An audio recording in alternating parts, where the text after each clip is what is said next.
Halo, apa kabar kalian hari ini? Semoga semuanya dalam keadaan sehat dan baik selalu. Bapak senantiasa berharap kalian dapat menjaga semangat meskipun kita belajar dari jarak jauh, tapi semuanya itu tidak mengurangi keinginan kalian untuk terus belajar dan berkembang. Baiklah, pada hari ini kita akan kembali meneruskan materi kita di Ilmu Pengetahuan Alam kelas 9. Kalau minggu yang lalu kita telah belajar mengenai sistem perkembangbiakan pada tumbuhan, pada hari ini kita akan menginjak bab yang kedua di materi yang kedua, yaitu sistem perkembangbiakan pada hewan. Siapkan diri kalian, siapkan buku dan juga sumber-sumber belajar lainnya agar ketika nanti materi ini disampaikan, kalian juga bisa mencari informasi-informasi yang diperlukan dari sumber-sumber yang lainnya. Baiklah, kita akan mulai saja belajar kita pada hari ini.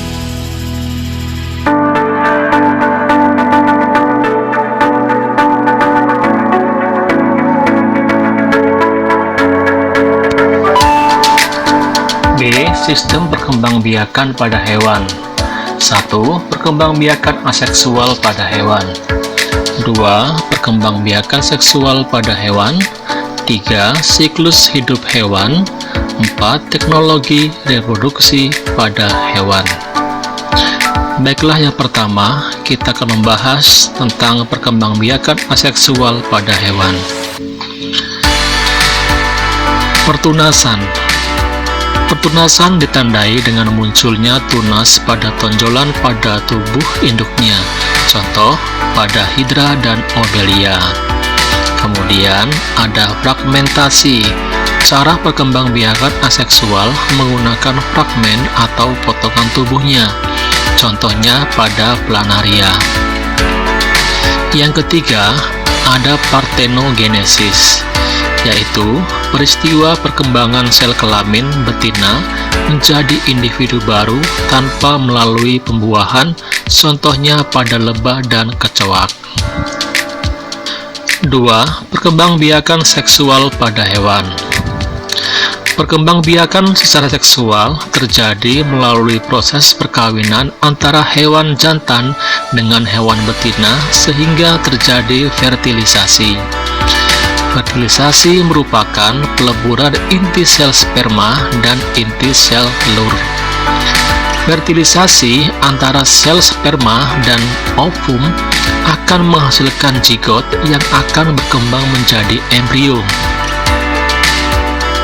Fertilisasi pada vertebrata dapat terjadi secara internal dan eksternal.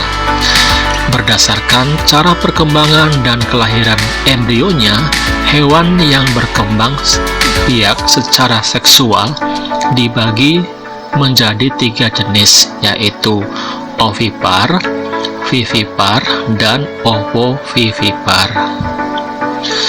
Ovipar merupakan perkembangbiakan hewan dengan cara bertelur. Vivipar perkembangbiakan hewan dengan cara melahirkan. Sedangkan ovovivipar merupakan perkembangbiakan hewan dengan cara bertelur dan melahirkan. Embrio hewan ini berkembang di dalam telur yang masih berada di dalam tubuh induknya. Setelah cukup umur, embrio akan menetas dan keluar dari tubuh induknya seperti melahirkan.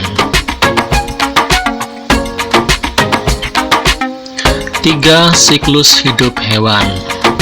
Siklus hidup adalah proses pergiliran makhluk hidup dari terbentuknya zigot, tumbuh, dan mampu membentuk zigot kembali.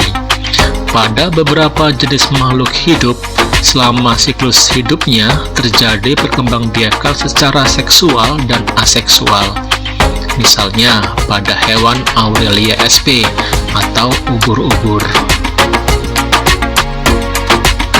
Kemudian yang lainnya, siklus hidup hewan juga ada metamorfosis, yaitu proses perubahan bentuk tubuh pada tahap pertumbuhan dan perkembangan makhluk hidup. Ada 2 macam metamorfosis. Yang pertama, metamorfosis sempurna, yaitu tahapan metamorfosis yang setiap fasenya mengalami perubahan bentuk tubuh yang berbeda-beda. Contohnya adalah metamorfosis pada katak. Kemudian yang kedua adalah metamorfosis tidak sempurna, yaitu bentuk hewan muda mirip dengan hewan dewasa pada metamorfosis tidak sempurna.